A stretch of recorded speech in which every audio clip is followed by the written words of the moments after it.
माण्हू खे ज़िंदगी में पहिरें खां पहिरीं शइ तहफ़ुज़ और शींहं जारो बकरी खे टारी वकीलो तूं खाईंदी टारी कोन खाईंदी नतीजो जीअं से संघार अधे जनी ॻाल्हि टे माण्हुनि जे ज़िंदगी जूं तमामु ज़रूरी शयूं आहिनि जेकर इहे माण्हुनि जे ज़िंदगी जो मक़सदु जेकर थी पवनि त अॻियां फ़िलसफ़ा पढ़ण जी तव्हांखे हलबुल ज़रूरत कान्हे हिकिड़ो माण्हू खे तहफ़ुज़ खपे हिकिड़ो माण्हू खे सुठा यार खपनि ऐं ॿियो माण्हू खे सुठा ॿार खपनि इहे टे शयूं मिली वियूं त माण्हुनि जी ज़िंदगी जेका आहे उहा ॾाढी सुठी गुज़रे तंहिं करे लतीफ़ साईं पहिरियों चवे थो त माण्हू खे तहफ़ुज़ ज़रूरी आहे जीअन से संघार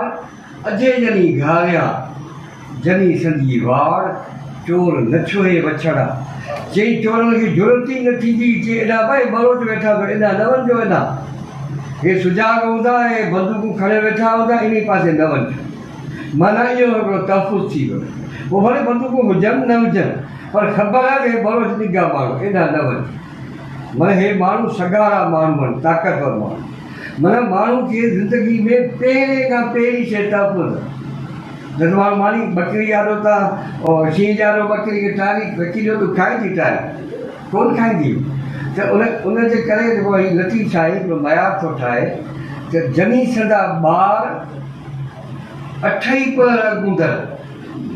माना हिकिड़ो तहफ़ुज़ कहिड़ो ॿुधाई जनी संदी वाड़ चोर न छुए वछड़ा अहिड़ा सगारा अहिड़ा माण्हू हुजनि अहिड़ी सगारी क़ौम हुजे त लतीफ़ जी लेवल को रुॻो को ज़ाती असां सिंध ते कंदा आहियूं हीअ सॼी जेको आहे वर्ल्ड लेवल जी ॻाल्हि थो करे त सॼो समाज जॾहिं तब्दील थींदो जॾहिं पहिरीं अमन हुजनि हीअं बि बम ईअं पिया वसाइनि जॾहिं मींहुं पियो वसे केॾा पिया क़ाइदा केॾा पिया कानून त बम वसाइबा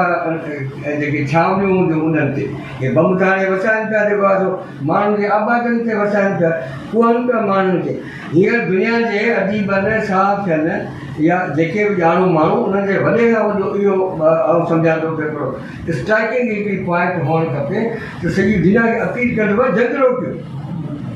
हे संघार अजे जनी घारिया जनी सॼी वाड़ चोर न छुए वछड़ा ॿी पॉइंट में चवंदो जीअं से संघार अजे जनी घारिया जनी संदा ॿार अठई पर अॻूंदड़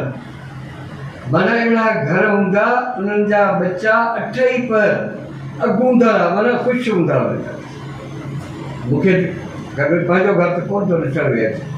थी सघे थो अहिड़ा सुठा घर हुजनि बाक़ी हींअर जीअं असीं क़यामत में रहूं पिया उते को बि घर सुठी आहे रुॻो असीं मोबाइल बि ॿारनि खे वठी नथा ॾेई सघूं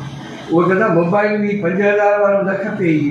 50 बाबा पघार ई 50,000 रुपया आहे हिन ते मोती खाधो हिन ते हलंदो आहे तुंहिंजी मर्ज़ी जी वणे थी कर मूंखे 50,000 फिलहाल जो 50,000 वारो खणियो अचे हीअं त इटे जी बीठा आहिनि ॿार खे कन्वेंस करणु ॾाढो ॾुखियो थींदो आहे टियों भेट आहे जेको सोशल आहे ऐं सॼे समाज जे लाइ आहे त जीअन से संघार जीअन से संघार अजे जनी घारिया मान लहनऊ सार